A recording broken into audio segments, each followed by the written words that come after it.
స్వామి దగ్గర మనం నేర్చుకోవాలి. ఇలా ఏది మంచి లక్షణాలు, మంచి గుణాలని మనం తలుచుకుంటామో, భావించుకుంటామో అన్నీ ఆ స్వామిలో ఉన్నాయి. కాబట్టి ఆయన స్మరణ చేసుకుంటే చాలు, ఇవన్నీ సిద్ధిస్తున్నాను.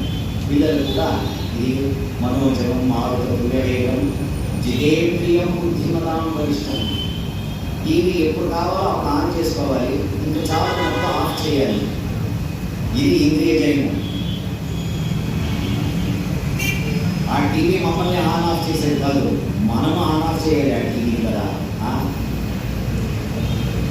మనోజవం మారుత తుల్యవేగం జితేంద్రియం. ఇంద్రియాల మీద ఒక నిగ్రహం, కంట్రోల్ అంటాం కదా, అది కూడా సిద్ధిస్తుంది ఆ స్వామి స్మరణతో. అలాంటి ఆంజనేయ స్వామిలో భైరవుడు అంటే సామాన్యుడు కాదు. ఆ పరమేశ్వరుడికే సెక్యూరిటీ అంటే ఇంకా ఆయన స్థానం ఎక్కడో మీరు తెలుసుకోండి. ఎక్కడ అమ్మవారి దుర్గ